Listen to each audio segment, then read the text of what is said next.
ॐ सदाशिवसमारम्भां शङ्कराचार्यमध्यमाम् अस्मदाचार्यपर्यन्तां वन्दे गुरुपरम्पराम्। ॐ पार्थाय प्रतिबोधितां भगवता नारायणेन स्वयं व्यासेन ग्रथितां पुराणमुनिना मध्ये महाभारतम् अद्वैतामृतवर्षिणीं भगवतीम् अष्टादशाध्यायिनीम् अम्ब त्वामनुसन्ददामि भगवद्गीते भवद्वेषिणीं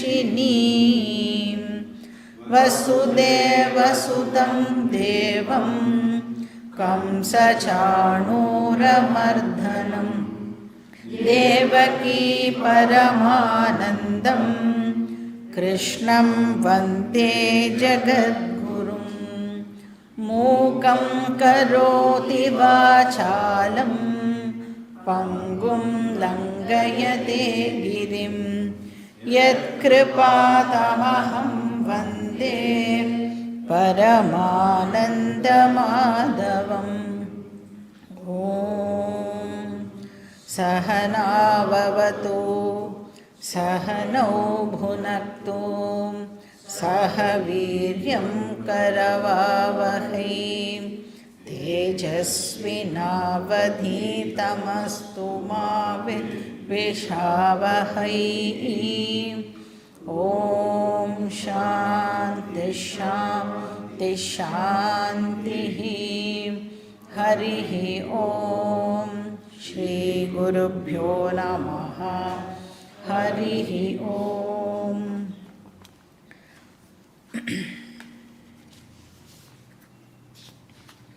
श्लोका नंबर 49। दूरेण ह्यवरं कर्म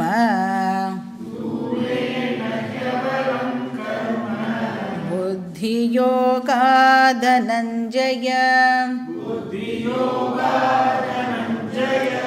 बुद्धौ शरणमन्विच्छ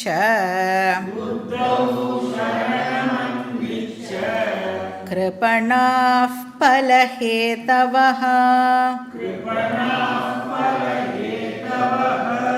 बुद्धियुक्तो जहातीह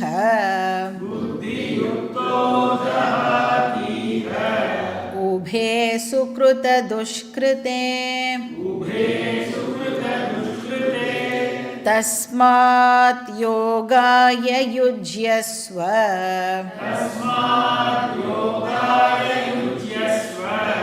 योगः कर्मसु कौशलम्।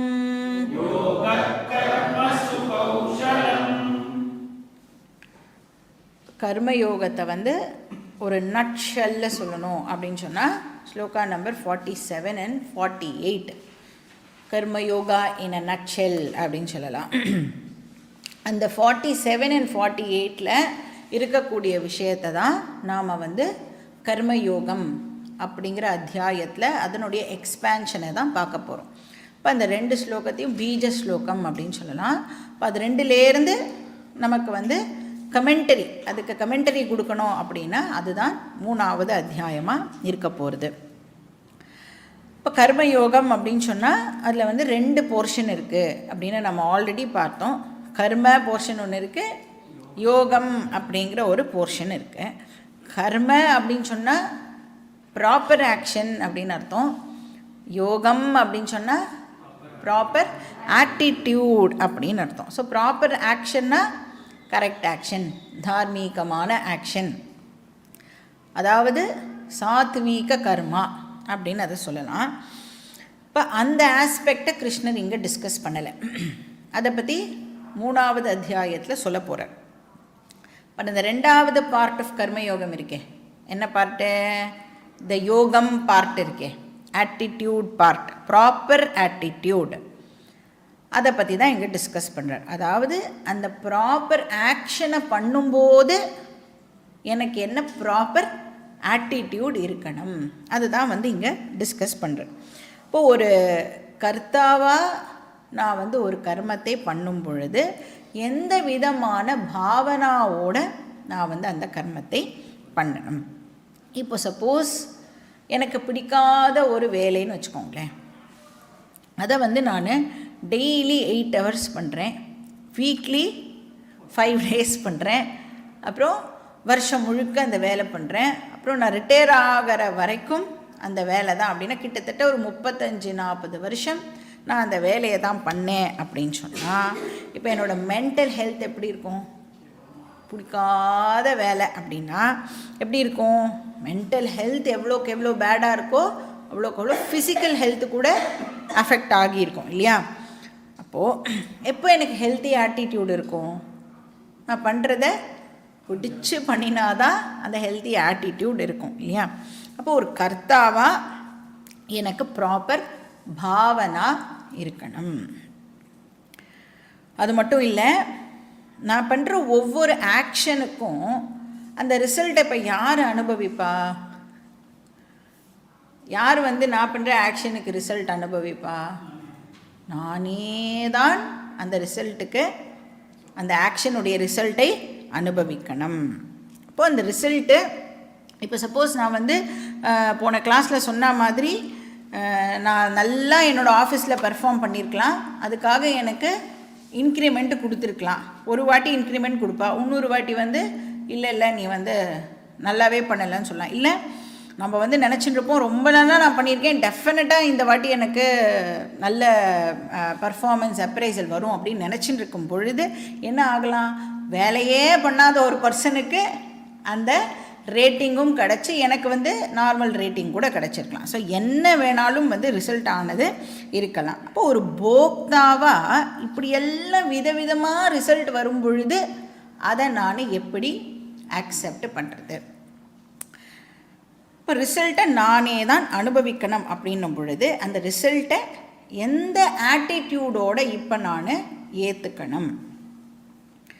எனக்கு வந்து ஒரு ஹெல்தி ஆட்டிடியூட் இருந்தால் தான் என்னால் வந்து அந்த ரிசல்ட்டை ப்ராப்பராக ரிசீவ் பண்ண முடியும். இப்போ நம்மளோட லைஃப்பில் நம்ம பார்த்தோம் அப்படின்னா எவ்ரி மூமெண்ட் நாம் எய்தர் கர்த்தாவாக இருப்போம் இல்லைன்னா போக்தாவாக இருப்போம். கரெக்டாக? இது ரெண்டு தவிர வேறு ஒன்றும் இருக்க முடியாது. எய்தர் கர்த்தா ஆர் போக்தா. இப்போ ஆக்ஷன் பண்ணும்போதும் ஆக்ஷனுடைய ரிசல்ட்டை என்ஜாய் பண்ணும் பொழுதும் நமக்கு ஒரு ஹெல்தி ஆட்டிடியூட் இருக்கணும். அந்த ஹெல்தி ஆட்டிடியூடுக்கு பேர் யோகா அப்படின்னு கிருஷ்ணர் இங்கே சொல்கிறார். அப்போ கர்மயோகம் அப்படின்னு சொன்னால் healthy action plus healthy attitude R proper action plus proper attitude. இப்போ இந்த ரெண்டு ஆஸ்பெக்டில் கிருஷ்ணர் வந்து ப்ராப்பர் ஆக்ஷன் பற்றி இங்கே டிஸ்கஸ் பண்ணலை, ஆனால் ஆட்டிடியூடு போர்ஷனை மட்டும்தான் டிஸ்கஸ் பண்ணுறார். அதுவும் இலாபரேட்டாக டிஸ்கஸ் பண்ணுறாரு, ஆனால் இலாபரேட்டாக டிஸ்கஸ் பண்ணலை. ஜஸ்ட்டு ஒரு ப்ரிவ்யூ மாதிரி மட்டும்தான் இந்த இடத்துல கொடுக்குறார். ஒரு டைரக்ஷனை மட்டும் இங்கே நம்மளுக்கு அவர் செட் பண்ணுறார். அப்போ ப்ராப்பர் ஆட்டிடியூட் என்னவா இருக்கணும் அப்படின்னா அதுக்கு போன ஸ்லோகத்திலே சொல்லிட்டார், சமத்துவம் யோக உச்சியத்தே. அப்போ மைண்டு வந்து டிஸ்டர்ப்டாக இருக்கக்கூடாது. இப்போ நான் பண்ணுற வேலை எனக்கு பிடிக்கலை அப்படிங்கிற பொழுது தான் என்னோடய மைண்டில் வந்து அந்த ஸ்ட்ரெயின் வந்து ஏற்படுறதுல, அந்த ஸ்ட்ரெஸ்ஃபுல்னஸ் எல்லாம் வந்து ஏன் ஏற்படுறதுன்னா I hate what I am doing. அப்புறம் அந்த ரிசல்ட்டை வந்து நான் ஒத்துக்க மாட்டேன் அப்படின்னு ரெசிஸ்ட் பண்ணும் பொழுதும், இந்த ரிசல்ட் எனக்கு வேண்டாம் அப்படின்னு நான் அதை ஒத்துக்க முடியாத பொழுதும் என்னோடய மனசில் வந்து இந்த ஸ்ட்ரெயின் ஆனது வந்து ஏற்படுறது. இப்போ இங்கே கிருஷ்ணர் என்ன சொல்கிறார்? Strained mind is not a karmayogi's mind அப்படின்னு சொல்கிறார். அதனால தான் இப்போ இந்த ஸ்ட்ரெஸ்ஸு ஸ்ட்ரெயின் எல்லாம் இப்போ பார்த்தீங்கன்னா பாப்புலேஷனில் நிறைய பேர் 90% ஆஃப் த பீப்புள் எங்கே வெளியில் போனாலும் என்ன சொல்கிறா? ஒரே ஸ்ட்ரெஸ்ஸு, என்ன பண்ணுறதுனே தெரியல அப்படின்னு அவன் சொல்கிறதுனால தான் நிறைய ஸ்ட்ரெஸ் மேனேஜ்மெண்ட் கோர்சஸ்லாம் கூட இப்போது வந்துடுது இல்லையா? அந்த ஸ்ட்ரெஸ் மேனேஜ்மெண்ட் பற்றின டீட்டெயில்ஸை தான் கிருஷ்ணர் வந்து இங்கே கீதாவில் நம்மளுக்கு பியூட்டிஃபுல்லாக சொல்லி கொடுத்துட்டுருக்கார். எப்படி அறிவோடு வேலை பண்ணணும் அப்படின்னு சொல்கிறார். அதுவும் வந்து ஃப்ரீ ஆஃப் காஸ்ட். நமக்கு வந்து கிருஷ்ணர் வந்து ஸ்ட்ரெஸ் மேனேஜ்மெண்ட் கோர்ஸ் பற்றி இங்கே சொல்கிறார். வேறு எங்கேயாவது கோர்ஸ்லாம் நீங்கள் ஜாயின் பண்ணீங்கன்னா 1 ஹவருக்கு வந்து இவ்வளோ ரூபா அப்படின்னு சொல்லுவாள். அஃப்கோர்ஸ் வந்து ஏதாவது லஞ்சு அதெல்லாம் வந்து எதாவது ப்ரொவைட் பண்ணுவாள். ஸ்டார் ஹோட்டல்லேயும் லஞ்செலாம் ப்ரொவைட் பண்ணுவாள். ஆனால் கிருஷ்ணர் இங்கே ஆல்ரெடி என்ன சொல்லிட்டார், சமத்துவம் யோக உச்சியத்தே. ஸோ கர்மயோகத்துக்கான பீஜ ஸ்லோகம் அப்படின்னு சொல்லலாம். அப்புறம் 49வது ஸ்லோகத்திலேருந்து கர்மயோகத்தோட பெனிஃபிட்டை பற்றி கிருஷ்ணர் நம்மளுக்கு சொல்லிட்டு வரார். ஸோ 47 and 48 வந்து பீஜ ஸ்லோகம். இப்போ கர்மயோகத்தோட இமீடியட் பெனிஃபிட் என்ன அப்படின்னு பார்த்தா, relaxed mind, peace of mind எல்லாம் சொல்கிறோம்ல. என்ன பீஸ் ஆஃப் மைண்ட்? PEACE. அது அப்போ டென்ஷனே இல்லாத mind, no stress, no strain. So அப்படி இருந்ததுன்னா நம்மளுடைய ஃபேமிலி ரிலேஷன்ஷிப்ஸ்லாம் கூட டெஃபினட்டாக அதனால் இம்ப்ரூவ் ஆகும். இப்போ வந்து ஏன் நம்ம வீட்டில் வந்து கத்துறோம் அந்த மாதிரி ஆர் ஏதாவது ஒரு இது பண்ணுறோம் அப்படின்னா, வெளியில் எங்கேயோ எனக்கு ஒரு பிரச்சனை ஏற்பட்டிருக்கு, நான் என்ன பண்ண ட்ரை பண்ணுறேன், இப்போது அதை எக்ஸ்ப்ரெஸ் பண்ணுறதுக்கு வீட்டில் வந்து ஒரு விக்டிமை இப்போ நான் தேட ஆரம்பிக்கிறேன். இல்லை இன்னும் வெளியில் எதனாலேயோ ஒரு பிரச்சனை, அது உள்ளுக்குள்ளே எனக்கு வந்து ஒரு பெயினை க்ரியேட் பண்ணியிருக்கேன். அந்த பெயினை நான் வந்து வெண்ட் அவுட் பண்ணுறதுக்கு வீட்டில் யாராவது வந்து யார் வந்து திட்டினா நம்மளை திருப்பி திட்ட மாட்டா அப்படிங்கிற ஒரு பர்சனை நாம் வந்து ஐடென்டிஃபை பண்ண ட்ரை பண்ணுவோம். ஏன்னா நம்மளை விட பலசாலியாக இருக்கிறவாக்கிட்ட நாம் வம்புக்கு போவே மாட்டோம். கொஞ்சம் யார் வந்து சரி அந்த நேரத்துக்கு இன்டெலிஜென்ட்டாக யார் திட்டு வாங்கிக்கிறாளோ அவளை கூட நாம் வந்து போய் படுத்துறதுக்கு ட்ரை பண்ணுவோம். இங்கே கிருஷ்ணர் என்ன சொல்கிறார், கர்மயோகிக்கு அந்த மாதிரி ஒரு விக்டிம் தேவையே படமாட்டான் அப்படின்னு சொல்கிறார். அதனால இமீடியட் பெனிஃபிட் என்னன்னா ரிலாக்ஸ்ட் மைண்ட். ஆனால் நமக்கு தெரியும் கீதா வந்து வெறும் டெம்பரரி பெனிஃபிட்டை கொடுக்குற ஒரு விஷயமா கீதாவில் சொல்லியிருக்கிற டீச்சிங்கு அப்படின்னா, அது நமக்கு என்ன பெனிஃபிட்டை கொடுக்க போகிறது, அல்டிமேட் பெனிஃபிட், நம்மளோட லைஃபோட அல்டிமேட் பெனிஃபிட்டையே கொடுக்கக்கூடிய வேதம் தான் இந்த கீதா இல்லையா. அதனால மைண்ட் என்ன ஆகும்னா இன்னும் மேலே மேலே அந்த மைண்ட் வந்து ரிஃபைன் ஆக போகிறது, சித்த சுத்தி வந்து இன்க்ரீஸ் ஆகும். இப்போ சித்த சுத்தி இன்க்ரீஸ் ஆகிறதா இல்லையா எப்படி தெரிஞ்சுக்கலாம்? என்ன அறிகுறி அதுக்கு? இந்த நோய் வந்தன்னா இந்த அறிகுறின்னு சொல்கிறால அந்த மாதிரி சித்த சுத்தி இன்க்ரீஸ் ஆகியிருக்கு அப்படிங்கிறதுக்கு என்ன அறிகுறி? இந்த மாதிரி மழையெல்லாம் பெஞ்சா கூட கிளாஸுக்கு வரணும்னு நமக்கு தோன்றதில்ல அப்படின்னா என்ன அண்டர்ஸ்டாண்ட் பண்ணிக்கலாம், நமக்கு சித்த சுத்தி இன்க்ரீஸ் ஆகியிருக்கு. ஏன்னா இதுக்கு முன்னாடி எப்படி இருந்திருக்கும், கிளாஸ்லாம் அப்பீலிங்காகவே இருக்காது. ஏதோ நல்ல விஷயம்னு தெரியும், ஆனால் ஏதோ நல்ல விஷயம் யாருக்கோ அதை நல்லது பண்ணிட்டு போட்டோமே எனக்கு என்ன வந்தது அப்படின்னு இவ்வளோ நாள் இருந்திருக்கும். ஆனால் இப்போ இதெல்லாம் கேட்டு கேட்டு நம்மளோட மைண்ட் வந்து இப்போ ரிஃபைன் ஆகிடுது அப்படின்னு சொன்னால், இது வந்து ரொம்ப எனக்காகவே இதெல்லாம் சொல்லியிருக்கே அப்படின்னு ஒரு ரிலவன்ஸை வந்து நம்மளால் க்ரியேட் பண்ணிக்க முடியும். 6th சாப்டரில் கிருஷ்ணர் சொல்வார், அந்த மாதிரி யாருக்கு வந்து இந்த கிளாஸ் மேலெலாம் ஒரு இன்ட்ரெஸ்ட் எல்லாம் வருதோ அவளை வந்து யோகா ரூடகா அப்படின்னு ஒரு பேரை கொடுக்குறாரு நம்மளுக்கெல்லாம். அந்த செல்ஃப் நாலேஜில் இன்ட்ரெஸ்ட் இருக்கிறவாளை கிருஷ்ணர் வந்து யோகா ரூடகான்னு சொல்கிறார்.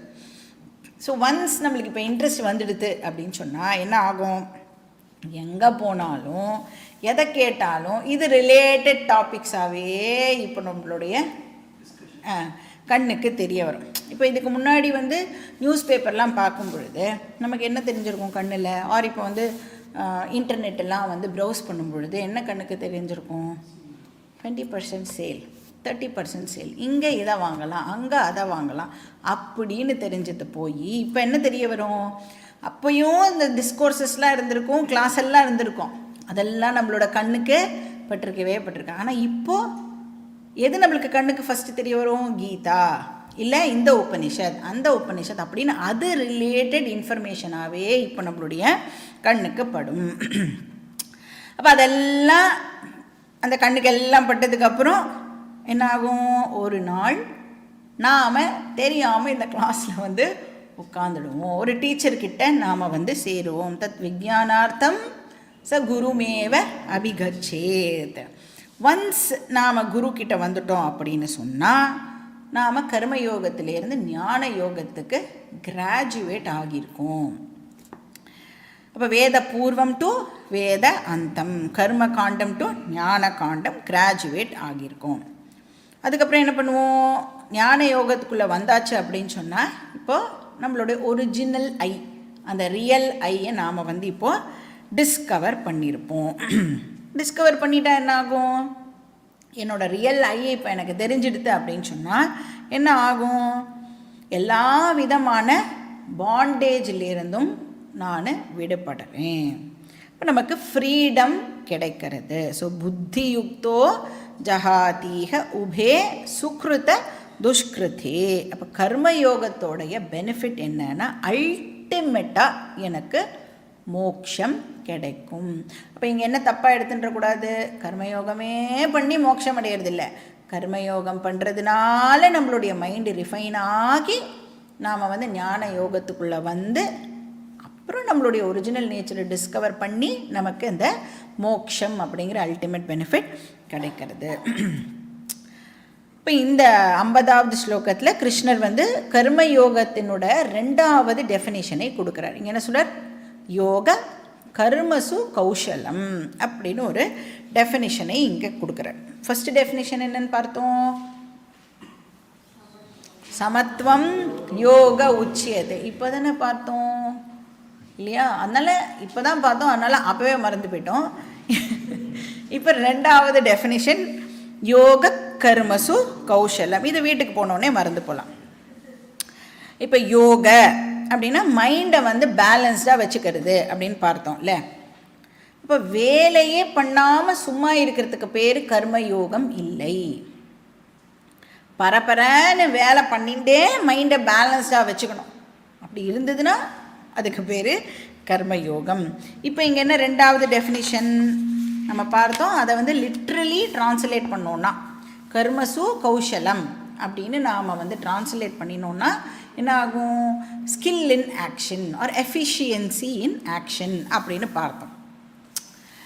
இப்போ ஸ்கில் அப்படின்னு சொன்னால் ஜென்ரலாக என்னென்னு அண்டர்ஸ்டாண்ட் பண்ணிப்போம். அந்த வார்த்தையை கேட்ட உடனே நமக்கு என்ன அண்டர்ஸ்டாண்டிங் ஏற்படுறது, ஒரு வேலையை வந்து ரொம்ப திறம்பட செய்கிறது, ஒரு எஃபிஷியண்ட்டாக ஒரு எக்ஸ்பர்டீஸோட ஒரு வேலையை செய்கிறது, இப்படி தான் நம்ம வந்து அண்டர்ஸ்டாண்ட் பண்ணிப்போம் இல்லையா, திறமை.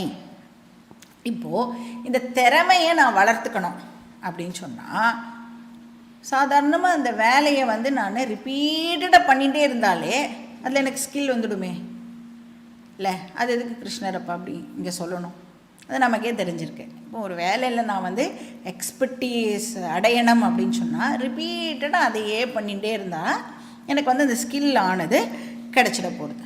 ஸோ அப்போது இங்கே வந்து கிருஷ்ணர் அந்த ஸ்கில்லை பற்றி பேசலை. இப்போ சங்கராச்சாரியார் வந்து இதுக்கு ஒரு பியூட்டிஃபுல் எக்ஸ்பிளனேஷன் கொடுக்குறார். அவர் என்ன சொல்கிறார், நீ வேலையெல்லாம் பண்ணுறியே, இந்த வேலையெல்லாம் பண்ணும் பொழுது அந்த ப்ராப்பர் ஆட்டிடியூடுன்னு சொல்கிறோமே, அந்த ஆட்டிடியூடு இல்லை அப்படின்னு சொன்னால் நீ பண்ணுற வேலையே இப்போ உனக்கு ஸ்ட்ரெஸ்ஸாக ஆகிடும். ஆட்டிடியூடு இல்லாமல் நீ வேலை பண்ணின அப்படின்னா அதுவே உனக்கு பாரமாக ஆகிடும். இப்போ அதுவே என்ன பண்ண போகிறது, உன்னை மேலும் மேலும் சம்சாரத்தில் அது உன்னை தள்ள போகிறது. ஆனால் இந்த கர்மயோகி இருக்கானே அவன் என்ன பண்ணுறான், வெரி வெரி இன்டெலிஜென்ட் பர்சன், சாமர்த்தியசாலி அப்படிலாம் சொல்லுவோம்ல. சாமர்த்தியம் அப்படின்னா என்ன அர்த்தம், இப்போ இந்த கர்மா இருக்குல்ல, நமக்கு தெரியும் இந்த கர்மா தான் இப்போ நாம் எக்ஸ்பீரியன்ஸ் பண்ணிட்டு இருக்கிற சம்சாரத்துக்கு காரணம். கரெக்டாக? இப்போ சம்சாரத்தில் இருக்கோன்னா எதனால், நான் பண்ணியப்போவோ பண்ண கர்மா, இப்போ பண்ணுற கர்மா, இதெல்லாம் தான் வந்து என்ன சம்சாரத்தில் தள்ளியிருக்கு. எப்படி சொல்கிறேன், கர்மா பண்ணுறேன், அதனால எனக்கு என்ன கிடைக்கிறது, பாப புண்ணியம் ஏற்படுறது, அதுக்கப்புறம் மறுபடியும் அதனால் பிறக்கிறேன், திருப்பியும் பாப புண்ணியத்தை சம்பாதிக்கிறேன், திருப்பியும் பிறக்கிறேன். இப்படியே இந்த புனரப்பி ஜனனம் புனரப்பி மரணம்க்கு எது காரணமாக இருக்குது, கர்மா தான் காரணமாக இருக்குது. அப்போ கர்மா நம்மளை என்ன பண்ணிருக்கு? பந்தப்படுத்துறது. ஆனால் கர்மயோகி இன்டெலிஜென்ட் அப்படின்னு சொன்னால், சாமர்த்தியசாலி அப்படின்னு சொன்னால், இவன் என்ன பண்ணுறான்? அந்த பந்தப்படுத்துகிற கர்மாவையே இவன் யூஸ் பண்ணி பந்தத்திலேருந்து விடுதலை ஆக போகிறான். இப்போ இவன் இன்டெலிஜென்ட் இல்லையா? இவன் தான் இருக்கிறதுலேயே தி இன்டெலிஜென்ட் பர்சன். இப்போ பைண்டிங் கர்மாவை லிபரேட்டிங் கர்மாவா இந்த கர்மயோகி கன்வெர்ட் பண்ணுறான். எப்படி கன்வெர்ட் பண்ண முடியும்? பைண்டிங் கர்மாவை லிபரேட்டிங் கர்மாவாக கன்வெர்ட் பண்ணுறது அப்படின்னு சொன்னால், ஃபிசிக்கலாக எந்த விதமான கன்வர்ஷனும் நாட் பாசிபிள் இல்லையா? எந்த ஆக்ஷன் பண்ணாலும் முன்னாடி எப்படி பண்ணிட்டு இருந்தோமோ அதே மாதிரி தான் அந்த ஆக்ஷனை பண்ணணும். அப்போ எங்கே இந்த சேஞ்ச் இங்கே நடக்கிறது? How is this conversion possible அப்படின்னா, ஆட்டிடியூடுனால இந்த கன்வர்ஷன் இப்போ ஏற்படுறது. இப்போ அந்த ஆட்டிடியூட் இருக்குல்ல, அதை தான் இங்கே கிருஷ்ணர் வந்து ஸ்கில் அப்படின்னு மென்ஷன் பண்ணுற. அந்த கன்வெர்ட் பண்ணுற அந்த ஆட்டிடியூட். எப்படி வந்து பாம்போட விஷம் இருக்குல்ல, இந்த பாம்போட விஷத்தையே மருந்தாகவும் யூஸ் பண்ணலாம். கரெக்டாக? பாம்பு விஷம் ஒரு ஆளையே கொன்னுடும். ஆனால் அந்த பாம்போட விஷத்தை ப்ராப்பராக நாம் யூஸ் பண்ணினோம் அப்படின்னு சொன்னால், இவ்வளோ அமௌண்ட்டு அப்படிலாம் இருக்குல்ல, அந்த மாதிரிலாம் யூஸ் பண்ணினோம் அப்படின்னு சொன்னால் அதுவே என்ன ஆகிறது? ஒரு உயிரை காப்பாற்றுற மருந்தாகவும் நம்மளுக்கு யூஸ் ஆகிறது.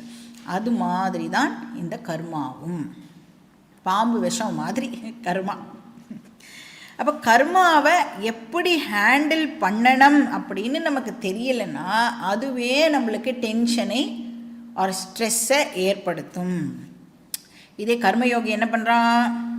கர்மயோகாவை யூஸ் பண்ணி சித்த சுத்தி அடைஞ்சு மோட்சத்தை அடையிறான். அப்போ அந்த ஸ்கில்லிங் என்ன?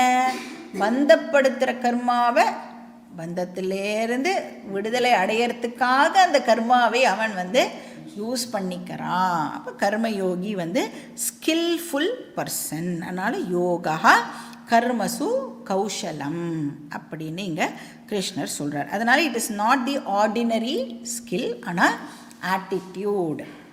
அதே கர்மாவை யூஸ் பண்ணியே நான் வந்து பந்தத்திலேருந்து வெளியில் வரப்போகிறேன் அப்படின்னு கர்மயோகி வந்து டிசைட் பண்ணுறான். அதை தான் கிருஷ்ணர் இங்கே வந்து கர்மசு கௌஷலம் அப்படின்னு சொல்கிறார். நெக்ஸ்ட் ஸ்லோகா படிக்கலாம். ஸ்லோகா நம்பர் 51. கர்மஜம் புத்தியுக்தா ஹி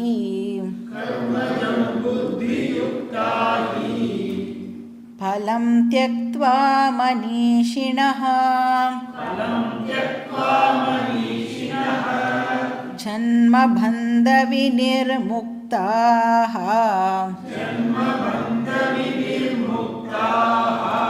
பதம் கச்சந்த்யநாமயம்.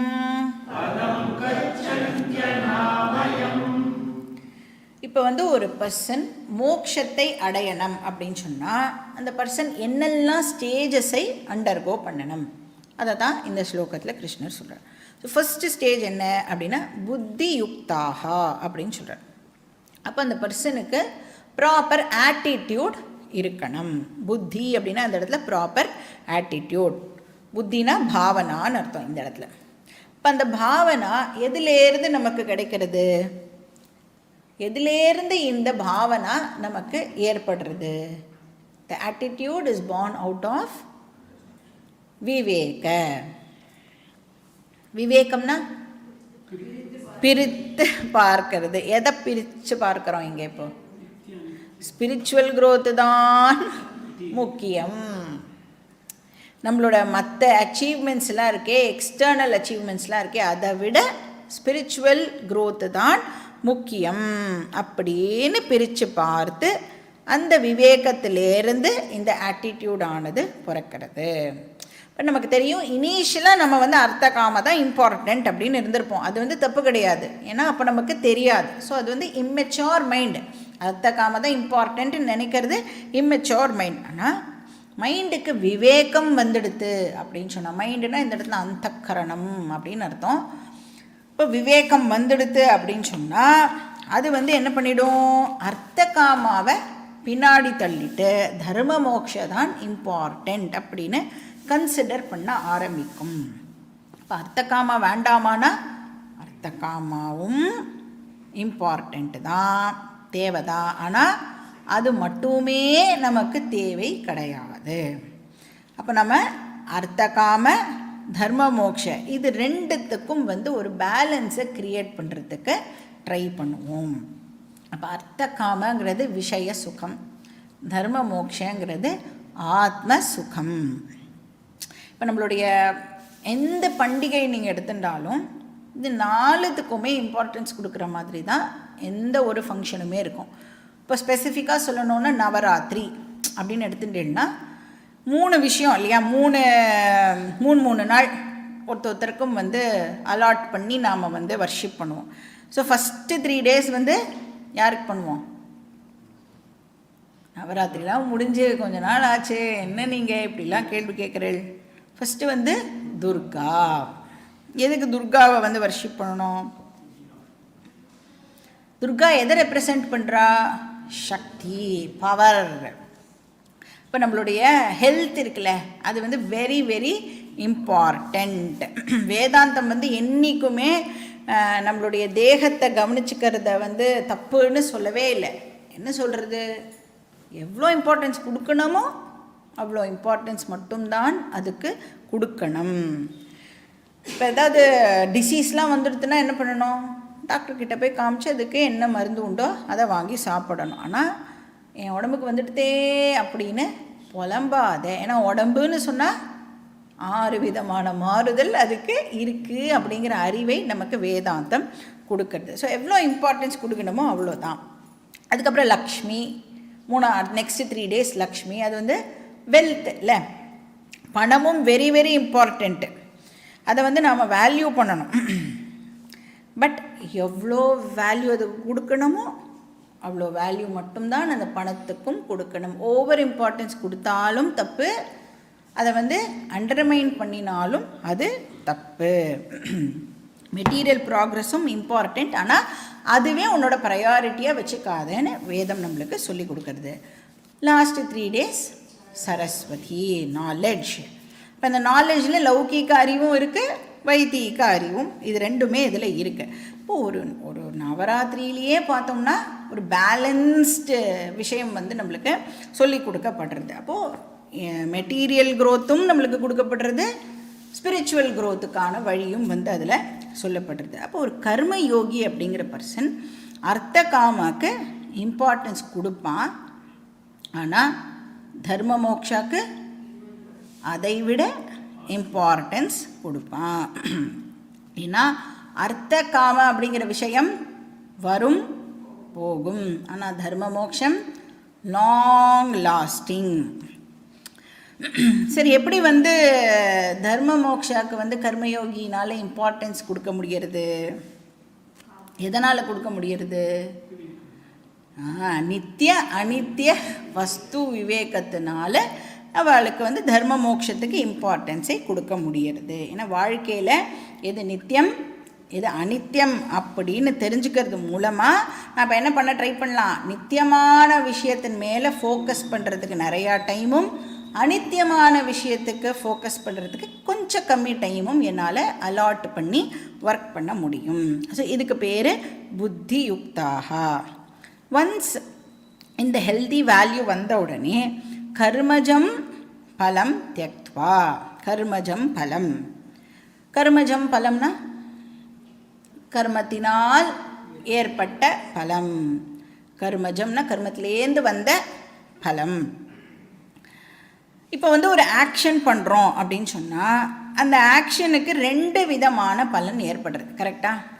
அது என்னது 2 விதமான பலன்? திருஷ்ட பலன், அதிருஷ்ட பலன் ஏற்படுறது. திருஷ்ட பலனை தான் இவ்வளோ நேரம் நம்ம வந்து மெட்டீரியல் விஷயம் அப்படின்னு பேசிகிட்டு இருந்தோம். அந்த அதிருஷ்ட பலம் இருக்குல்ல, அதை தான் நாம் வந்து இந்த ஸ்பிரிச்சுவல் விஷயம், இன்டர்னல் க்ரோத் அப்படின்னு பேசிகிட்டு இருந்தோம். இப்போ இந்த கர்மயோகி அப்படின்னு சொன்னால் இப்போ திருஷ்ட பலனுக்கு இம்பார்ட்டன்ஸ் கொடுப்பானா அதிருஷ்ட பலனுக்கு இம்பார்ட்டன்ஸ் கொடுப்பானா? அதிருஷ்ட பலனுக்கு தான் இப்போ இம்பார்ட்டன்ஸ் கொடுப்பான். ஸோ திருஷ்ட பலனை அவன் வந்து கன்சிடர் பண்ண மாட்டான். பெருசாக அவனுக்கு அதில் ஒரு இம்பார்ட்டன்ஸ் இருக்காது. ஏன்னா அவனுக்கு தெரியும் பணம் வரும் போகும், பேர் வரும் போகும், அடுத்தவா இன்னைக்கு பாராட்டுவா நாளைக்கு வந்து திட்டுவா, அதனால் அதெல்லாம் எனக்கு செகண்டரி. ஸோ கர்மஜம் பலம் தியக்த்வா, அதிருஷ்ட பலம் இருக்கே அதில் தான் அவன் வந்து ஃபோக்கஸ் பண்ணுறான். ஸோ என்னோட மைண்ட் ரிஃபைன் ஆகணும், அதுதான் அவனுடைய ஒரே விஷயம். இது வந்து செகண்ட் ஸ்டேஜு. மூணாவது வந்து மனிஷினஹா பூத்வா. இப்போ முதல் 2 ஸ்டேஜ் மட்டும் இருந்தால் அது மோட்சத்துக்கு ஹெல்ப் பண்ணுமானா ஹெல்ப் பண்ணும், ஆனால் அதுவே மோட்சத்தை கொடுக்குமானா கொடுக்காது. மூணாவதாக இப்போ அந்த பர்சன் எங்கே வந்தாகணும்? ஞான யோகத்துக்கு அந்த பர்சன் இப்போ வந்தாகணும். ஞான யோகத்துக்கு வந்தால் மட்டும்தான் அல்டிமேட் கோலை நம்மளால் அடைய முடியும். இப்போ நிறைய பேர் பார்த்தீங்கன்னா அவளோட லைஃபோடைய பர்பஸே எப்போ தெரிஞ்சுக்கிறா? 90 இயர்ஸில் லைஃபோட பர்பஸை பாதி பேர் வந்து 90 இயர்ஸில் தான் தெரிஞ்சுக்கிறான். அட்லீஸ்ட் 90 இயர்ஸ்லையாவது கேட்டையே பெட்டர் லக் நெக்ஸ்ட் ஜென்மா அப்படின்னு வந்து சாஸ்திரம் நம்மளை என்கரேஜ் பண்ணுறது. இப்போ நம்மளோட லைஃபோட பர்பஸ் என்ன அப்படின்னா, இப்போ நீங்கள் வந்து ஒன்றுமே பண்ண வேண்டாம், சும்மா இப்போ வந்து மழையெல்லாம் பெஞ்சுட்டு இருக்குல்ல, மழை பெய்யும் போது நம்மளால் வேறு எந்த ஆக்டிவிட்டியும் பண்ண முடியாது. வீட்டில் பஜ்ஜி கிஜிலாம் போட்டு கொடுத்தா அப்படியே ஜாலியாக இப்படி சாஞ்சுட்டு இந்த மழையெல்லாம் பார்த்துட்டு இருந்தேன்னு வச்சுக்கோங்க. அப்படி உங்களுடைய எண்ணெய் ஓட்டங்கள் எல்லாம் இப்படி நீங்கள் தட்டி விட்டுடலாம். இப்படி நேச்சரெல்லாம் பார்க்கலாம். நேச்சர்லாம் பார்த்தா இந்த மரம் செடி கொடி இதெல்லாம் அவங்க கூட தான் இருக்குது. அப்புறம் இந்த மற்ற நாய் பூனை அதெல்லாம் பாவம் மழையில் நனைஞ்சுட்டு எங்கேயுமே போகிறதுக்கு வழி இல்லாமல் இப்படி நனைஞ்சுட்டு இருக்கு. அப்புறம் அது கூடவே நானும் தான் இருக்கேன். அப்போ அதெல்லாம் எதுக்கு பிறந்திருக்கு, நான் எதுக்கு பிறந்திருக்கேன் இப்படின்னு போய் வீட்டில் உட்காந்துட்டு இப்போ நாளைக்கும் மழை பெய்யும்ல, நாளைக்கும் கூட நீங்கள் வந்து இதை வந்து யோசித்து பார்க்கலாம். இப்போ இந்த மரம் செடி கொடி ஆர் அனிமல்ஸ் இதெல்லாம் எடுத்துட்டா இதுக்கெல்லாம் வந்து என்ன வாட் இஸ் தி க்ரோத் அப்படின்னு பார்த்தா அது ஃபிசிக்கலாக வளரும், அவ்வளோதான். இப்போ மரத்தை எடுத்துட்டோன்னா விதை செடி அதுக்கப்புறம் நிறைய கிளைகள்லாம் வரும். அப்புறம் மேக்ஸிமம் அதனால் என்ன பண்ண முடியும்னா ஃப்ரூட்ஸ் எல்லாம் கொடுக்க முடியும், அவ்வளோதான். அதனோட மேக்ஸிமம் இது கொஞ்சம் காலத்துக்கு இருந்து எல்லாருக்கும் என்ன அதனால் என்னெல்லாம் மேக்ஸிமம் கொடுக்க முடியுமோ அது கொடுத்துட்டு அந்த மரமானது போயிடும். இப்போ இதே அனிமல்லாம் எடுத்துட்டா ஃபிசிக்கலாக அதனால் வந்து மேக்ஸிமமாக எவ்வளோ க்ரோ ஆக முடியுமோ அவ்வளோதான். இப்போ மனுஷனுக்கு என்ன அந்த மாதிரி growth, what is the maximum growth? ஃபிசிக்கலாக வளர்கிறதுக்கு ஒன்றும் பெருசாக ஒன்றும் நம்ம பண்ணவே வேண்டாம். உயிரோடு இருந்தோன்னா டெஃபினட்டாக வந்து அந்த மேக்ஸிமம் ஃபிசிக்கல் க்ரோத் வந்து நம்மளுக்கு கிடச்சிடும்.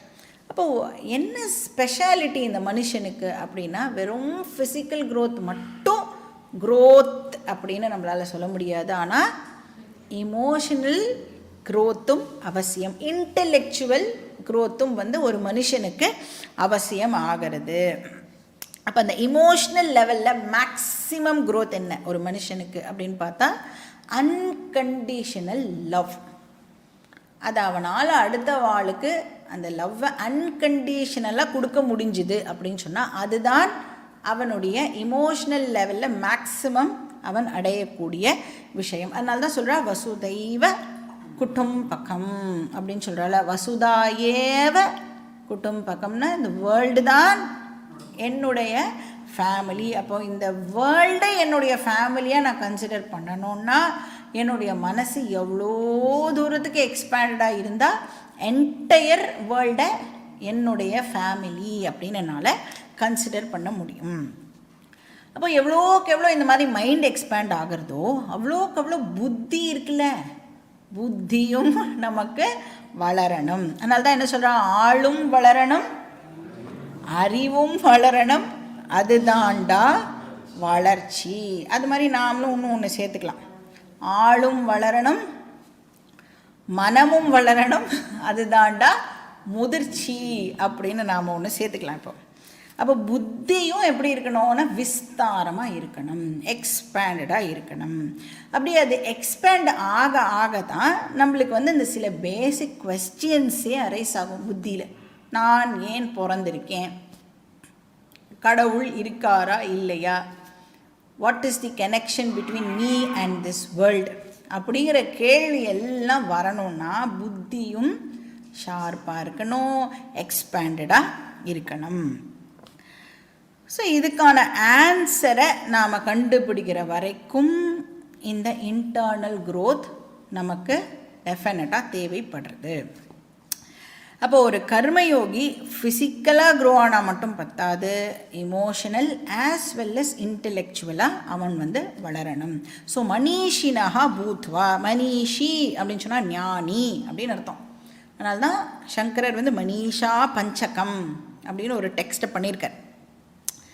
ஸோ மனிஷான ஞானம்னு அர்த்தம், மனிஷின ஞானி. இப்போ இந்த கர்மயோகி என்ன பண்ணுறான், ஞான யோகம் மூலமாக ஞானியாக ஆகிறான். மனிஷி பூத்வா அப்படின்னா மனிஷினஹா பூத்வானா அவன் ஞானியாக இப்போ ஆகிறான். எப்படி ஞானி ஆனான் கர்மயோகி? ஞான யோகம் அண்டர்கோ பண்ணுறது மூலமாக அந்த பர்சன் இப்போது ஞானியாக ஆகிறான். அப்புறம் ஃபைனல் ஸ்டேஜை எங்கே சொல்கிறார், ஜன்மபந்த வினிர் முக்தாகா. இப்போ அந்த ஞானத்தினோட பலனாக அந்த பர்சன் என்ன ஆகிறார், எல்லா விதமான பந்தத்திலிருந்தும் இந்த பர்சன் இப்போது ஃப்ரீ ஆகிறார். இப்போ ஃபஸ்ட்டு சாப்டரில் சம்சாராவோட டெஃபினிஷன் என்னன்னு பார்த்தோம். சம்சாராவை எப்படி டிஸ்கிரைப் பண்ணியிருந்தா, ராகா ஷோகா மோகா அப்படின்னு பார்த்தோம். ராகன அட்டாச்மெண்ட், ஷோகன சாரோ, மோகன டெல்யூஷன் ஆர் குழப்பம் அப்படின்னு பார்த்தோம்ல. இதுவும் பந்தம் தான், ராக சோக மோக பந்தம். இல்லைனா இதையே எப்படி ப்ரெசென்ட் பண்ணலாம் அப்படின்னா ஜென்ம மரண பந்தம். திருப்பி திருப்பி பிறந்து இறந்து அதுவும் ஒன் டைப் ஆஃப் பாண்டேஜ். அந்த புனரப்பி ஜனனம் புனரப்பி மரணமும் ஒரு வகையான பாண்டேஜ். ஸோ இந்த பாண்டேஜிலிருந்து இந்த பர்சன் ஃப்ரீ ஆகிறான். அப்போ இந்த கர்மயோகி ஞான யோகியாக மாறி ஞானி ஆகிறான், முக்தன் ஆகிறான். இப்போ இந்த முக்த ஸ்டேட் ஆஃப் மைண்டை இந்த பர்சன் எவ்வளோ காலத்துக்கு என்ஜாய் பண்ணுவார், எவ்வளோ காலம் உயிரோடு இருக்காரோ அவ்வளவு காலம் என்ஜாய் பண்ணுவார். அப்போ லைஃப் எப்படி இருக்கும் அந்த பர்சனுக்கு, எவ்வளோ பியூட்டிஃபுல்லாக இருக்கும் அந்த பர்சனுக்கு. இப்போ அந்த பர்சன் இந்த வேர்ல்டில் இருப்பார், வேர்ல்டில் எந்த விதமான சேஞ்சும் நடந்திருக்காது. ஆனால் என்ன சேஞ்ச் நடந்திருக்கும், இந்த பர்சன் இப்போ வேர்ல்டை பார்க்குற விதம் சேஞ்ச் ஆகியிருக்கும். வேறு பர்ஸ்பெக்டிவில் வேர்ல்டை பார்க்க ஆரம்பிப்பார். அதனால எந்த ஒரு விஷயமும் இந்த பர்சனை இப்போ அஃபெக்ட் பண்ணாது. அப்போ அந்த மாதிரியான ஒரு பர்சனை பற்றி தான் கிருஷ்ணர் இந்த சாப்டருடைய எண்டில் சொல்ல போகிறார். ஸ்தித பிரக்ஞா அப்படின்னு பேர் அந்த பர்சனுக்கு. அதை பின்னாடி சொல்ல போகிறார். அப்போ மைண்டு பீஸ்ஃபுல்லாக இருக்கும் பொழுது, மைண்டுன்னு ஒன்று இருக்கிறதே நமக்கு தெரியாது. மைண்ட் அமைதியாக இல்லாத போது அசாந்தஸ்ய மனோபாரஹா. அசாந்தமாக இருந்ததுன்னா மைண்ட் எப்படி இருக்கும், சொல்கிறோம்ல நம்மளே நிறைய வாட்டிய மனசு ரொம்ப பாரமாக இருக்குது, அது எப்போ அந்த பாரம் போகும்னே தெரியல அப்படின்லாம் சொல்கிறோம் இல்லையா. அப்போ மைண்ட் பீஸ்ஃபுல்லாக இருக்கும் பொழுது மைண்டுன்னு ஒன்று இருக்குங்கிறதே நம்மளுக்கு தெரியாது. அப்போ அந்த மாதிரியான ஒரு ஸ்டேட் ஆஃப் மைண்ட் எப்படி இருக்கும், அந்த ஸ்டேட் ஆஃப் மைண்டு தான் இந்த ஞானிங்கிற பர்சன் என்ஜாய் பண்ணுறார். இப்போ மனசு பாரமாக இருந்ததுன்னு வச்சுக்கோங்களேன், நீங்கள் எந்த ஊருக்கு போனாலும் மனசு எப்படி இருக்கும், மானசரோவருக்கே போனால் கூட மனசு பாரமாக தான் இருக்கும். அப்போ என்னோடய மைண்டே இப்போது எனக்கு இனிமையாக ஆயிடுறது. ஏன்னா மைண்டை எங்கேயாவது தனியாக வச்சுட்டு நம்மளால் ஏதாவது ஊருக்கு போக முடியுமான்னா போக முடியாது. நம்ம எங்கே போனாலும் எது கூட வரும், அதை ஒன்று ஃபாலோ பண்ணுமே, வேறெவர் யூ கோ. அந்த மாதிரி நம்மளோட மைண்டு டெஃபினட்டாக நம்ம கூடவே தான் வரும். அதனால் எங்கேயாவது இங்கே விட்டுட்டு எங்கேயாவது போயிடலாமா அப்படின்னு யோசிக்கிறதுக்கு பதிலாக என் மைண்டை எப்படி சரி பண்ணுறது. அப்போது மைண்டை எப்படி சரி பண்ண முடியும், நாலெட்ஜ் மூலமாக தான் மைண்டை நம்மளால் சரி பண்ண முடியும். அப்போ இந்த ஜீவன் முக்தி ஸ்டேட் ஆஃப் மைண்டை பிராரப்த கர்மா இருக்கிற வரைக்கும் இந்த ஞானி என்ஜாய் பண்ணுவார். அதுக்கப்புறம் என்ன ஆகிறது, அனாமயம் பதம் கச்சந்தி. இப்போ இந்த பர்சன் பகவானோடவே மர்ஜ் ஆகிறார், பிரம்மனோடவே மர்ஜ் ஆகிறார். அதை தான் நாம் என்னன்னு சொல்லுவோம், இது ஜீவன் முக்தினா அது விதேக முக்தி. அனாமயம்னா எந்த விதமான டிஃபெக்டும் இல்லாத அப்படின்னு அர்த்தம். அனாமயம் பதம் கச்சந்தி, நிர்தோஷம் ஹி சமம் பிரம்ம இருக்கு இல்லையா, பிரம்மனுக்கு எந்த தோஷமும் இல்லை இல்லையா. ஸோ எந்த டிஃபெக்டும் இல்லாத பிரம்மனோடவே அவர் மர்ஜ் ஆகிறார். இப்போது இந்த ஸ்லோகம் ஒரு காம்ப்ரிஹென்சிவ் ஸ்லோகம் அப்படின்னு சொல்லலாம். ஸோ கர்மயோகாவில் ஆரம்பித்து ஞான யோகம் போய் அப்புறம் ஜீவன் முக்தி, விதேக முக்தி. அப்போ ஒரு ஃபுல் ப்ராசஸை இந்த ஸ்லோகம் நம்மளுக்கு எக்ஸ்பிளைன் பண்ணுறது. ஏன்னா 2வது சாப்டரே நம்மளுக்கு என்டையர் கீதாவுடைய சம்மரி தான் 2nd சாப்டர் இல்லையா. அதனால் எங்கெங்கெல்லாம் சான்ஸ் கிடைக்கிறதோ ஒரு ஃபுல் பிக்சரை கிருஷ்ணர் நம்மளுக்கு கொடுக்குறார். அப்புறம் 3வது சாப்டர்லேருந்து 17வது சாப்டர் வரைக்கும் இதில் என்ன படித்தோமோ அதனுடைய எக்ஸ்பேன்ஷன் தான் நாம் பார்க்க போகிறோம். மறுபடியும் 18வது சாப்டர் எப்படி இருக்கும்னா கீதாவுடைய சம்மரியாக இருக்க போகிறது. ஸோ இதுதான் இந்த ஸ்லோகத்தில் சொல்லியிருக்கு. நெக்ஸ்ட் ஸ்லோகம், ஸ்லோகா நம்பர் 52. யதா தே மோககலிலம் புத்திர்வ்யதிதரிஷ்யதி ததா கந்தாசி நிர்வேதம் ஸ்ரோதவ்யஸ்ய ஸ்ருதஸ்ய ச.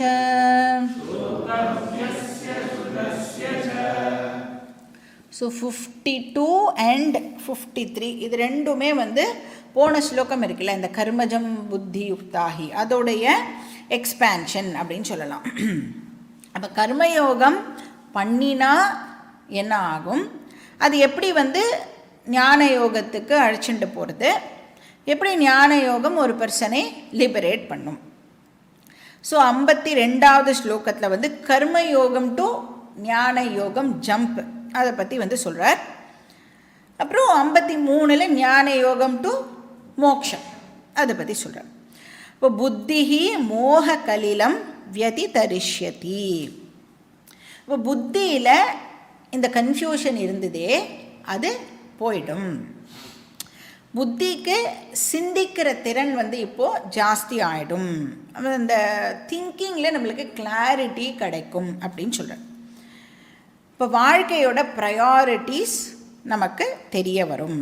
இதுக்கு முன்னாடி எப்படி இருந்திருக்கும், மோக்ஷம் அப்படிங்கிற வார்த்தையை பாதி பேர் காதிலேயே கேட்டிருக்கவே மாட்டோம். இல்லை அப்படியே கேட்டிருந்தாலும் என்ன நினச்சிருப்போம், மோக்ஷம் அப்படின்னு சொன்னால் ஏதோ சாகனம் போல இருக்கு, செத்தா மோக்ஷம் அப்படின்னு நினச்சிட்டு இருப்போம். இல்லைன்னா சில பேர் என்ன நினச்சிட்டு இருப்பா, இல்லை சன்னியாசிக்கு மட்டும்தான் மோக்ஷம் கிடைக்கும் அப்படின்னு நினச்சிட்டு இருப்பா.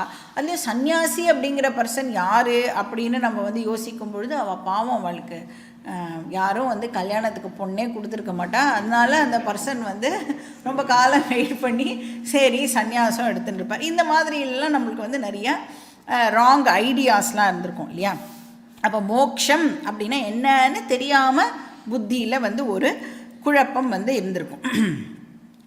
அப்போ இந்த பர்சனுக்கு அந்த குழப்பம் ஆனது இங்கே போகிறது அப்படின்னு சொல்கிறார். இப்போ மோக்ஷம் அப்படின்னா இந்த இடத்துல இன்னர் மெச்சூரிட்டி. மோக்ஷங்கிற வார்த்தையை அண்டர்ஸ்டாண்ட் பண்ணிக்கிறதுக்கே நமக்கு ஒரு மெச்சூரிட்டி ஆனது தேவைப்படுறது.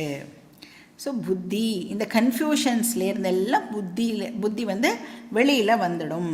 மோக்ஷம் பற்றின கன்ஃபியூஷன்ஸ் எல்லாம் போயிடும் அப்படின்னு சொல்கிறார். அப்படின்னா இப்போ புத்தி என்ன பண்ண ஆரம்பிக்கும், மோக்ஷத்தை வேல்யூ பண்ண ஆரம்பிக்கும். இப்போ கன்ஃபியூஷன் எதில் இருந்தது, அர்த்தகாம அல்டிமேட்டா, தர்ம மோக்ஷ அல்டிமேட்டா. இப்போ இது ரெண்டுமே இம்பார்ட்டண்ட்னா எதுக்கு ஜாஸ்தி இம்பார்ட்டன்ஸை நான் கொடுக்கணும். இது மாதிரி கன்ஃபியூஷன்ஸுக்கு பேர் மோகா.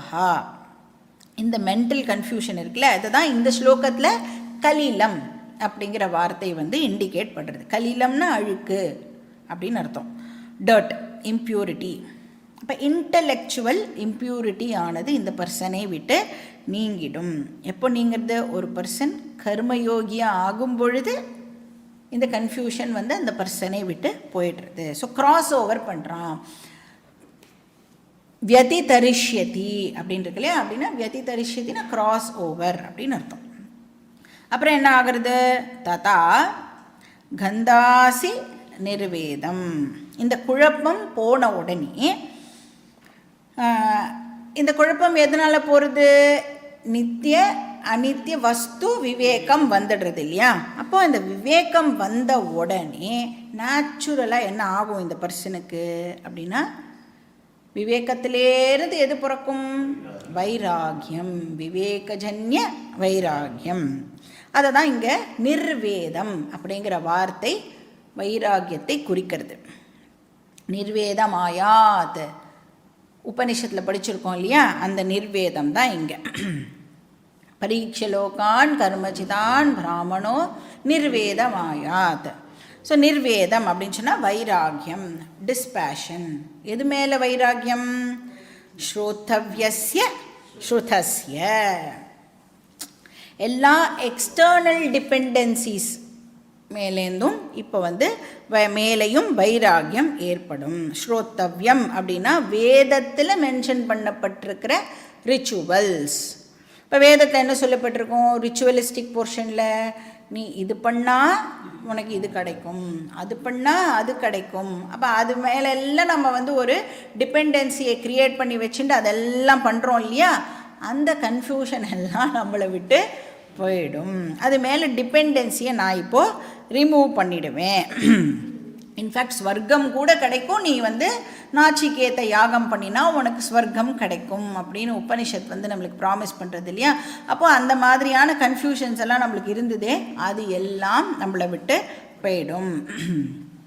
அப்போ இனிஷியலாக அதெல்லாம் கேள்விப்படும் பொழுது நன்னா தான் இருந்தது. ஓ, ஸ்வர்க்கத்துக்கு போனால் ரொம்ப ஜாலியாக இருப்போம், இங்கே தான் கிளாஸுன்னு படுத்துகிறா, ஸ்வர்க்கத்துக்கு போனால் இந்த ப்ராப்ளம்லாம் இருக்காது. அப்புறம் கிளாஸ் எல்லாம் நன்னா அட்டென்ட் பண்ணும்போது தெரியும், இனி பிரம்மலோகத்துக்கு போனால் கூட அங்கே கிளாஸ் அட்டென்ட் பண்ணோம், இங்கேயாவது உனக்கு பிரேக் விட்டு கிளாஸ் வைக்கிறா. அங்கே அவர் 4 தலை வச்சுட்டு பிரேக்கே கொடுக்காம கிளாஸ் எடுப்பார். அப்போ என்ன தோன்றுறது நம்மளுக்கு? இங்கேயே இதை முடிச்சிடணும் அப்படின்னு. அப்போ அந்த டிபெண்டன்சி எங்கெல்லாம் வைக்கிறோமோ அங்கெல்லாம் நம்மளுக்கு பிரச்சனையானது ஏற்படுறது அப்படின்னு நாம் தெரிஞ்சுக்கிறோம். அந்த கோஆலிஷன் கவர்மெண்ட் மாதிரி ஆகிடும். எப்போ யார் சப்போர்ட்டை வித்ட்ரா பண்ணுவா அப்படின்னே தெரியாது, பயந்துட்டே இருக்கணும். அப்போ நம்மக்கிட்ட நிறைய விஷயங்கள் இருக்குமா? இப்போ என்ன பயம் இருக்கும்? இதெல்லாம் என்னை விட்டு போயிடுமோ, எப்போ போகும் அப்படின்னு வேற ஒரு பயமானது இருக்கும்.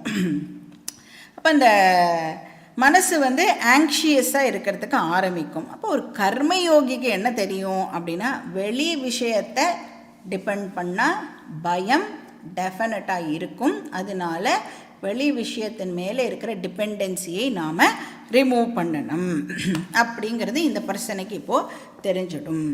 சரி, அப்படியே எது மேலேயாவது டிபெண்டன்சி வச்சுக்கலாம் அப்படின்னா சாஸ்திரம் யார் மேலே டிபெண்ட் பண்ண சொல்கிறது? நம்மளை பகவான் மேலே டிபெண்டன்சியை வச்சுக்கோ.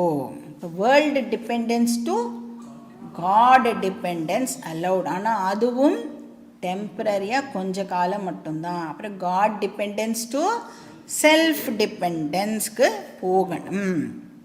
அப்போ எக்ஸ்டர்னல் விஷயங்களை டிபெண்ட் பண்ணினோன்னா ரிஸ்க் அப்படின்னு தெரிஞ்சுட்டு அதை டிபெண்ட் பண்ணாமல் இருக்கிறதுக்கு பேர் வைராகியம், நிர்வேதம். வைராகியம் அப்படின்னு சொன்னால் வெறுப்பு, துவேஷம் அப்படின்னு நினச்சிக்கக்கூடாது. எல்லாருக்கும் என்ன பண்ணணுமோ அதை பண்ணுவோம்.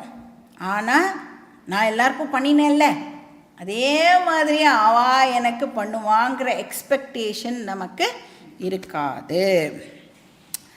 அப்போது ஸ்ரோத்தவ்யம்னா வேதத்தில் மென்ஷன் பண்ணப்பட்டிருக்கிற, ஸ்ருதஸ்யச்சன நமக்கே தெரிஞ்ச பாக்கி எக்ஸ்டர்னல் ஃபேக்டர்ஸ். தெரிஞ்ச விஷயம், தெரியாத விஷயம், ரெண்டு மேலேயும் இவன் நிர்வேதத்தை டெவலப் பண்ணிக்கிறான் அப்படின்னு இந்த ஸ்லோகம் சொல்கிறது. அடுத்த ஸ்லோகம், ஸ்லோகா நம்பர் 53. ஸ்ருதி விப்ரதிபன்னாதே யதா ஸ்தாஸ்யதி நிஷ்சலா சமாதாவச்சலா புத்திஹி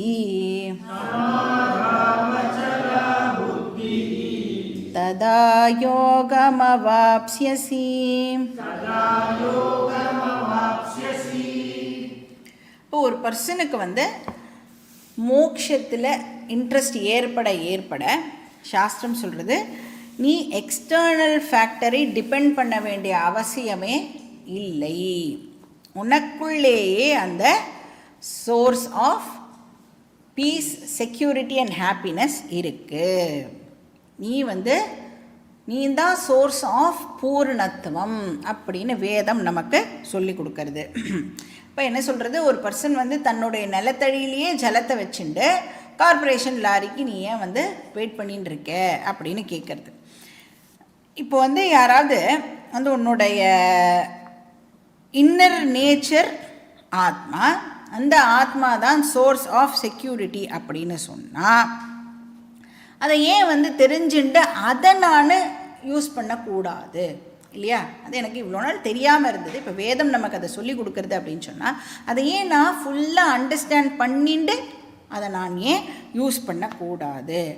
நான் யூஸ் பண்ணுறது மட்டும் இல்லாமல் அடுத்தவாளுக்கும் என்னால் அதை வந்து டிஸ்ட்ரிபியூட் பண்ண முடியும்.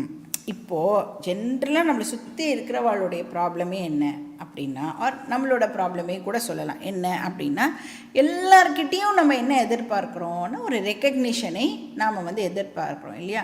அதாவது என்ன வந்து உனக்கு பிடிக்கணும் அப்படிங்கிற ஒரு கண்டிஷன் வந்து நம்மளை சுற்றி இருக்கிறவன் மேலே எல்லாம் நாம் வந்து போட்டு வச்சுருக்கோம். ஆனால் என்னோட ரியல் ஐயை நான் வந்து டிஸ்கவர் பண்ணிட்டேன் அப்படின்னு சொன்னால், என்னால் அடுத்த வாழை அன்கண்டிஷனலாக லவ் பண்ண முடியும்.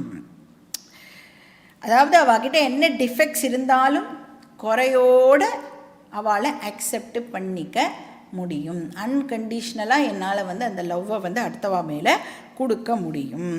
இப்படி நம்மளால் பண்ண முடிஞ்சதுன்னா எப்படி இருக்கும்? இட்ஸ் அ கிரேட் ஸ்விட்ச் ஓவர் இல்லையா? இப்போ என்கிட்ட தான் பூர்ணத்துவம் இருக்குது, என்கிட்ட தான் ஆனந்தம் இருக்குது அப்படிங்கிறது தான் நாம் செல்ஃப் டிஸ்கவரி அப்படின்னு சொல்கிறோம். இப்போ இவ்வளோ நாள் இந்த கன்ஃபியூஸ்டு மைண்ட் என்ன நினச்சிது, நான் எல்லார்கிட்டேயும் போய் என்ன கேட்டுட்டு இருந்தேன், என்ன பிடிக்குமா அப்படின்னு ஒருத்தரையாக பார்க்குற வாழ எல்லாரையும் கேட்டிருந்தேன். இப்போ ஏதாவது வந்து யாராவது என்னை சாப்பிட்டாலான்னு கேட்கலன்னா மனசு வந்து வலிக்கிறது இல்லை. ஒரு 2 நாள் உடம்பு சரியில்லாமல் படுத்துருந்தா என்ன எதிர்பார்க்குறோம், எல்லோரும் பொக்கையெல்லாம் அமிச்சு கெட் வெல் சூன் சொல்லணும் அப்படிங்கிற எக்ஸ்பெக்டேஷன் எல்லாம் நம்மளுக்கு ஏற்படுறது. இப்படி எல்லாம் நான் முன்னாடி கம்ப்ளைண்ட் பண்ணிட்டு இருந்தேன். இப்போ அந்த மாதிரி இருக்கிறதுக்கு பேர் தான் கன்ஃபியூஸ்டு மைண்டு. ஸ்ருதி விப்ரதிபன்னா, ஸ்ருதி வாக்கியங்களினால் கன்ஃபியூஸ் ஆகி இருக்கிற மைண்டு. அதாவது வேதம் சொல்கிறதில்ல, இதை பண்ணால் அது கிடைக்கும், அது பண்ணால் இது கிடைக்கும்னு உனக்கு ப்ராமிஸ் எல்லாம் பண்ணுறதில்ல. இப்போ நம்ம என்ன நினைக்கிறோம், அதெல்லாம் பண்ணினா எனக்கு செக்யூரிட்டி கிடைக்கும் அப்படின்னு நினச்சிட்டு அதெல்லாம் பண்ணுறோம் இல்லையா? அதனால எனக்கு ஆனந்தம் கிடைக்கும்னு நினச்சிட்டு அதெல்லாம் பண்ணுறோம்ல. அப்படி நாம் முன்னாடி குழம்பி போயிருந்தோம். அந்த குழப்பமான மைண்ட் இப்போ கர்மயோகம் மூலமாக ஞான யோகத்துக்கு வந்து அந்த வெளி விஷயம் பக்கம் போகாமல் அந்த இன்னர் சோர்ஸை நோக்கி இப்போ வர ஆரம்பிச்சிருக்கு. ஸோ என்ன டிஸ்கவர் பண்ணிட்டு அந்த மைண்டு, யதா சமாதௌ ஸ்தாஸ்யதி. சமாதி அப்படின்னா இந்த இடத்துல வந்து ஆத்மா அப்படின்னு அர்த்தம். ஏன்னா நம்ம சென்னை வாசிஸ்க்கு சமாதி அப்படின்னா நிறைய சமாதியெல்லாம் நம்மளுக்கு தெரியும், அந்த சமாதியெல்லாம் போட்டுக்கூடாதீங்க. இது வந்து ஆத்மா, அதுவும் பூர்ண ஆத்மா, எவர் செக்யூர் ஆத்மா, எம்பாடிமெண்ட் ஆஃப் லவ், அந்த ஆத்மா. ஸோ லவ்னா என்னது, பூர்ணத்துவத்துடைய எக்ஸ்பிரஷன் தான் லவ் அப்படின்னு சொல்கிறோம். இப்போ நம்ம வந்து வாழ்க்கையில் ஏதாவது பெருசாக அச்சீவ் பண்ணுறோன்னு வச்சுக்கோங்களேன், ரொம்ப பெரிய அச்சீவ்மெண்ட்டே நாம் பண்ணியிருக்கோம். ஆர் நம்மளோட குழந்தைகள் வந்து ஏதோ ஒரு கோல்டு மெடல் வாங்கியிருக்கு, இல்லை எதுலேயோ ஃபஸ்ட்டு வந்திருக்கு அப்படின்னா நம்மளுடைய ஸ்டேட் ஆஃப் மைண்ட் அன்றைக்கி எப்படி இருக்கும்? ஒரு பெரிய அச்சீவ்மெண்ட்டை பண்ணின அந்த பர்டிகுலர் டே நம்மளோட மைண்ட் எப்படி இருக்கும்? ரொம்ப ரொம்ப ஆனந்தமாக இருக்கும் இல்லை? ஆனந்தமாக இருக்கும் பொழுது யாரோ ஒருத்தர் வந்து பெரிய தப்பு பண்ணிட்டான்னு வச்சுக்கோங்க. அப்போ நீங்கள் என்ன பண்ணுவீங்க அந்த நேரத்தில்? போனால் போகிறது, அவன் தெரியாமல் பண்ணிட்டான் அப்படின்னு சொல்லி அந்த தப்பை நாம் ரொம்ப ஈஸியாக வந்து மன்னிச்சிடுவோம் இல்லை? இப்போ இன்ஃபேக்ட் வந்து டிப்ஸ் எல்லாம் கொடுப்போம். பரவாயில்ல நீ வந்து இதை வச்சுக்கோ அப்படின்லாம் சொல்லி. இப்போ வந்து ஒரு ஆட்டோலலாம் வந்தால் சாதாரணமாக ஏதோ ஒரு ஆட்டோவில் வரும்போது அவன் எக்ஸ்ட்ராவாக ஒரு 20 ரூபா கொடுங்க அப்படின்னு கேட்டால், உனக்கு எதுக்கு நான் 20 ரூபா கொடுக்கணும், நான் வந்து நான் உனக்கு இது கொடுக்கறதுக்காக சம்பாதிக்கிறேன் இப்படியெல்லாம் கேட்டுன்னு வரும். பட் அன்றைக்கி ஏதோ உங்களுக்கு ப்ரொமோஷன் கொடுத்துட்டு நீங்கள் ஆட்டோவில் வந்து ரிட்டன் வீட்டுக்கு வரல அப்படின்னா அவன் 20 ரூபா கொடுத்தா 20 ரூபா கேட்டால் நீங்கள் என்ன சொல்வேன்? 50 ரூபாவே வச்சுக்கோப்பா, இன்றைக்கி வந்து எனக்கு ப்ரொமோஷன் கிடச்சிருக்கு. அப்போ அது எப்படி அந்த ஆனந்தம் வந்து எக்ஸ்ப்ரெஸ் ஆகுது? ஏன் இப்போ அந்த ஆனந்தமாக இருக்கேன்? I feel full.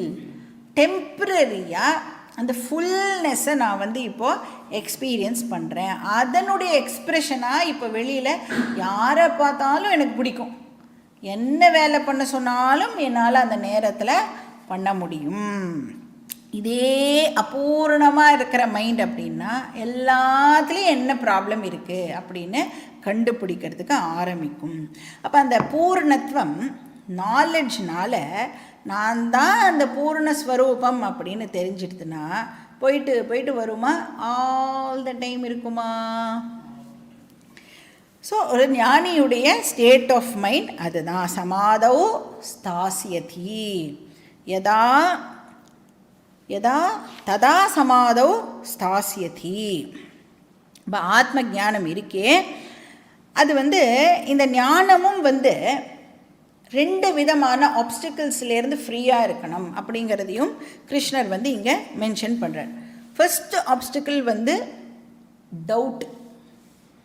இப்போ அந்த சோர்ஸ் ஆஃப் பூர்ணத்துவம் நீ தான் அப்படின்னு வேதம் சொல்லும் பொழுது நமக்கு வந்து ஒருவேளை நானாக இருப்பேனோ, ஒருவேளை தப்பாக சொல்கிறதோ அப்படியெல்லாம் நம்மளுக்கு வந்து டவுட் இருக்குல்ல. அந்த மாதிரி டவுட் எல்லாம் நம்மளுக்கு இருக்கக்கூடாது. அப்போ அந்த நாலேஜ் எப்படிப்பட்ட நாலேஜாக இருக்கணும்? டவுட்லெஸ் நாலேஜாக இருக்கணும். அந்த அது மாதிரி இன்னொரு what is the next obstacle அப்படின்னு சொன்னால் இந்த டவுட் இருக்கு இல்லையா, இதுக்கு பேர் வந்து சம்சயம் அப்படின்னு பேர் இந்த டவுட்டுக்கு. இது ஒரு ஆப்ஸ்டக்கிள். ரெண்டாவது வந்து விபர்யய அப்படின்னு பேர், ரெண்டாவது ஆப்ஸ்டக்கிள். அது என்னது அப்படின்னா நம்மளுடைய வாசனாஸ், ஓல்டு ஹேபிச்சுவல்ஸ் இருக்குல்ல, அதுவும் இதுக்கு ஆப்ஸ்டக்கிளாக இருக்கும் இந்த நாலேஜுக்கு. இப்போ இந்த பெருங்காய டப்பா இருக்குல்ல, பெருங்காய டப்பாவில் இருக்கிற பெருங்காயம் காலி ஆனால் கூட பெருங்காய டப்பாவில் இருக்கிற வாசனை போகவே போகாது. அந்த மாதிரி இந்த ஞானம் வந்ததுக்கு அப்புறமும் நம்மளுடைய ஓல்டு வாசனாஸ் கண்டினியூ ஆகும். அது வந்து இந்த ஞானத்துக்கு ஆப்ஸ்டக்கிளாக இருக்கும். அதுக்கு பேர் விபர்யயன்னு பேர். அப்போ இங்கே என்ன சொல்ற? நிశ్చல திஷ்டதி அச்சலஹா திஷ்டதி அப்படின்னு 2 வார்த்தை சொல்கிறார். நிశ్చல அப்படின்னு சொன்னால் சம்சயரஹித திஷ்டதி, டவுட்லெஸ்ஸாக இருக்கிறது. திஷ்டதினா இருக்கிறது, டவுட்லெஸ்ஸாக இருக்கிறது. அச்சல அப்படின்னு சொன்னால் இந்த இடத்துல விபர்யயா. ஸோ விபர்யயா ரஹித திஷ்டதி. அச்சலனா விபர்யய ரஹித. ஸோ ஓல்டு ஹேபிச்சுவல்ஸ் எல்லாம் இல்லாத. இப்போ அந்த மாதிரி பர்சனை தான் கிருஷ்ணர் வந்து பின்னாடி சொல்ல போகிறார் ஸ்தித பிரஜ்ஞா அப்படின்னு சொல்கிறார். இப்போ யார் ஒருத்தர் வேறு யாரு மேலேயும் டிபெண்டன்சி வச்சுக்காம தன்னை மட்டுமே டிபெண்ட் பண்ணி இருக்காரோ அப்படின்னா என்ன அர்த்தம்? தன்னை மட்டுமே டிபெண்ட் பண்ணியிருக்காருன்னா என்ன அர்த்தம்? தன்னுடைய ட்ரூ நேச்சரை கண்டுபிடிச்சிட்டார் அப்படின்னு அர்த்தம். அந்த இண்டிபெண்ட் நேச்சரை கண்டுபிடிச்சிட்டார். அப்போ ட்ரூ செல்ஃபை டிஸ்கவர் பண்ணிட்டார் அப்படின்னு அர்த்தம். அப்போ மட்டுமே அந்த பர்சனுக்கு என்ன கிடைக்கிறது? ததா யோகம் அவாப்ஸ்யசி. அப்போ மட்டுமே ஒரு பர்சன், யோகம்னா இந்த இடத்துல மோக்ஷம்னு அர்த்தம், மோக்ஷத்தை அடைகிறார். மோக்ஷம்னா ஃப்ரீடம். எதுலேருந்து ஃப்ரீடம்? பிச்சை எடுக்கிறதுலேருந்து ஃப்ரீடம் அப்படின்னு அர்த்தம். உனக்கு பிடிக்குமா, என்ன பிடிக்குமா, என்ன பிடிக்குமான்னு இவ்வளோ நாள் கேட்டிருந்தோமே. இப்போ நாம் என்ன சொல்லலாம்? உனக்கு என்ன பிடிக்கிறதோ பிடிக்கலையோ நான் உனக்கு அன்கண்டிஷ்னல் லவ்வை கொடுக்கறேன். ஸோ அந்த இன்டர்னல் பேங்க்ரப்சி இருக்குல்ல, அதிலேருந்து ஃப்ரீடம். வெளியில் எத்தனையோ பொசஷன்ஸ் இருக்கலாம், ஆனால் உள்ளுக்குள்ளே பேங்க்ரப்டாக ஒரு பர்சன் இருந்தா அப்படின்னா அது என்ன ஒரு லைஃபு? பட் இந்த நாலேஜ் நம்மளுக்கு இன்டர்னல் பேங்க்ரப்சியை ரிமூவ் பண்ணிடும்.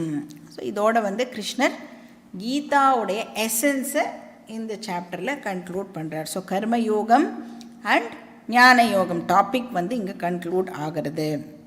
இப்போ நெக்ஸ்ட்டு வந்து வேறு ஒரு புது டாபிக் உள்ள கிருஷ்ணர் என்டர் பண்ண போகிறார். புது டாபிக்குள்ளே என்டர் பண்ணணும் அப்படின்னு சொன்னால் அதுக்கு ஏதாவது ஒரு இது இருக்கணும்ல. அது வந்து அர்ஜுனன் வந்து ஆஸ் யூஷுவல் இவ்வளோ நேரம் பேசுகிறதெல்லாம் கேட்டுட்டு miss I have a doubt அப்படின்னு சொல்லுவோம்ல, அந்த மாதிரி இப்போ வந்து அர்ஜுனன் வந்து கிருஷ்ணர்கிட்ட ஐ ஹாவ் எ டவுட் அப்படின்னு வந்து கேட்க போகிறான். அதுக்கப்புறம் நெக்ஸ்ட் செக்ஷன் வந்து ஆரம்பிக்க போகிறது. அதை வந்து நாம் நெக்ஸ்ட் கிளாஸ்லேயே பார்க்கலாம். ஓம் பூர்ணமதః பூர்ணமிதம் பூர்ணாத் பூர்ணமுதச்யதே பூர்ணஸ்ய பூர்ணமாதாய பூர்ணமேவாவசிஷ்யதே. ஓம் சாந்தி சாந்தி சாந்தி. ஹரி ஓம் ஸ்ரீ குருப்யோ நமः. ஹரி ஓம்.